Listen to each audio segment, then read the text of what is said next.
Welcome back to another Asphalt Legends video. Today we are taking a look at the Aston Martin 177. Now before we get into that, I just want to apologize. It's been a while since I uploaded. I got a little bit busy, but we should be back on track to get some more videos out for you guys. In addition to the videos coming soon, I also want to point you guys into the description down below where you can take a look at my social media channels, including my Discord if you want to hang out and talk with the community, as well as my Instagram where I have some cool car photos. Alright, now let's talk about the Aston Martin 177. Now for a little bit of context, this is in my opinion one of the most beautiful cars ever made. It set the design language for the rest of the Aston Martin lineup when it was debuted. I think about a decade and a half ago. It was in some of my favorite older racing games such as Asphalt 6, so I definitely have a little bit of nostalgia for it. So that's why when I recently maxed it out through the Legends store, I wanted to take it out to multiplayer to see how well it could handle. So this car sits at an interesting part in multiplayer because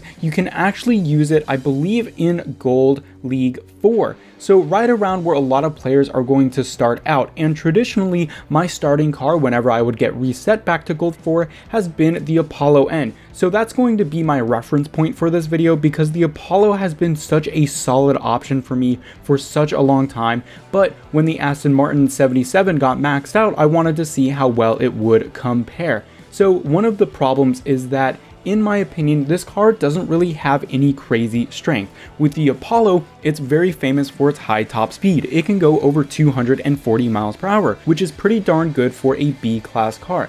However, when you take a look at the Aston Martin 177 stats, they certainly aren't bad for a B-class car, and you might even say that they're pretty decent for an A-class car, but nothing in particular actually stands out. Now, my goal in this video was to actually make it to Platinum League, and spoiler alert, I didn't quite make it there. I got pretty close. I got up to Gold League 1, which is obviously right before Platinum League, but once I got to that, I started to reach a point where some other players were using S-class cars like the Egoista, the W motors like in Hypersport, and very good A-class cars as well, like the Vanda and whatnot. So at some point this car became a little bit difficult to use against some of the other cars. It wasn't like I was finishing last place all the time, but if I'm placing 5th or 4th a lot, especially in an 8-player lobby, I'm just not going to gain any rating, so it just wasn't worth it at a certain point. But like I said, I did manage to get to Gold League 1, and if you happen to have this car in your garage and you're struggling to get through Gold League,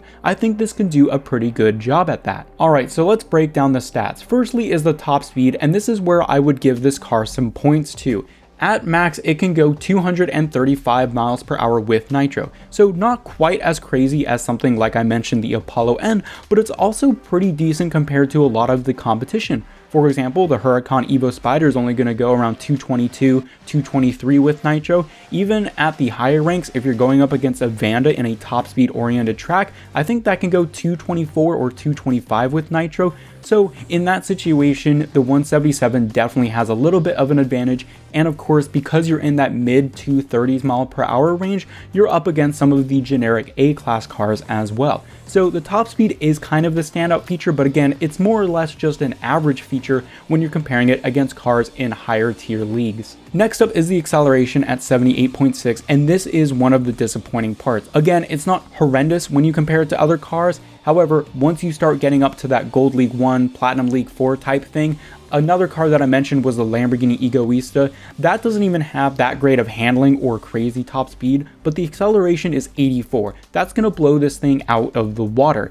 and a lot of the electric cars are going to do the same thing. Also, the Lamborghini Huracan is going to beat it, the Van is going to beat it. A lot of cars are going to have it beat in terms of acceleration, and my golden rule for acceleration in multiplayer is that at the very minimum you want at least 80, and unfortunately this doesn't reach it. Now, what I will say is that currently the way that I have this car set up is that I have it maxed out, but I don't have the epic import parts. Now, I can't imagine that these stats are going to go any crazier with the import parts, so you can sort of take what I'm saying with a little bit of a grain of salt, but I think the general performance of this car is going to be similar even if I were to have those import parts. Next up is the handling, and that was actually one of the positive sides of this car. Now again, it's not anything compared to, and I know I mentioned these cars a million times, but the Huracan Evo or the Vanda, the handling compared to very good B-class cars and very good A-class cars, just isn't going to keep up, and especially once you start comparing it to something like the Lycan Hypersport that has the crazy S-Class factor of handling, it's just not going to compare. Again, it's good enough to sort of keep you through Gold League, and it is definitely noticeably better than something like the Apollo N. So those more higher top speed focused B-class cars or A-class cars, you do actually have a little bit of the edge in terms of handling, but it's not anything that you should definitely rely on those twistier tracks. It just doesn't have the acceleration to go out of the corner to compete with some of those other cars, but the handling definitely gave this car a little bit of an edge to at least keep me competitive throughout Gold League. And finally, the Nitro at 55 is nothing to write home about. It's not awful, it's not one of those horrible S-Class cars with 30 nitro where you can't even go through one 360 turn without running out of nitro,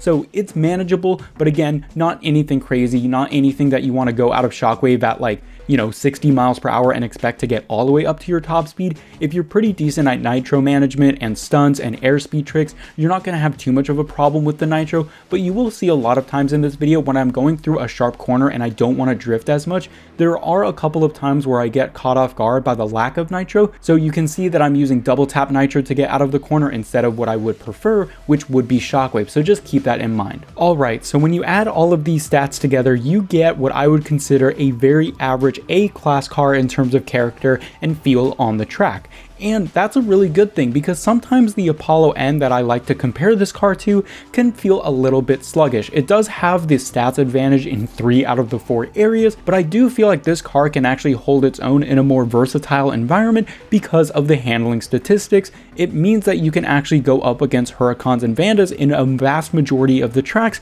because you aren't limited by the obnoxious handling of the Apollo N. What I will say is that I still do prefer that car because I like my gameplay to be top speed oriented anyway, and I've been playing with that car for so many years that honestly it just feels a little better in my hands, but at the same time, like I mentioned, it does have the advantage in 3 out of the 4 stats. So if you lose every once in a while because you go up against a twisty track with a Vanda and a Huracan, I think it's balanced out by the very easy first place victories you're going to get in the Apollo N on those top speed oriented tracks. So at least for Gold League, I think you do have 2 very good competent cars to get you through that Platinum League area. The Aston Martin 177 is going to be more versatile, while the Apollo N is going to give you that top speed advantage. But I will say, if you are looking between one of these 2 cars, I would advise you to star up and max out the Apollo N if you're limited on credits. If you have the 177 in your garage just sort of sitting there, I would encourage you to give it a shot. You might be surprised by how nice this car is to drive, mainly again because of that handling. It does mean that it feels like a pretty decent A-class car, but nothing you want to bring into Platinum League like I said. But overall, again, I'm a little disappointed with this car. I was really hoping that one of those stats was just going to stand out enough to the point where I could make it to Platinum League. But again, if you're in that lower tier of Gold League, you just got reset from the previous season, this is a pretty good option to start with if you want something nice to look at while you drive. Anyway guys, I hope you enjoyed this video. Let me know your thoughts about the Aston Martin 177 in the comments section down below. Next up, I want to try and max out the Lamborghini Reventon, which again is another one of those cars that I consider to be one of the best designed in recent memory, so hopefully I can get that maxed out and get it out on the track for you guys soon. But again, I hope you enjoyed this video. Let me know your thoughts on the 177 in the comment section down below, and I will see you all later.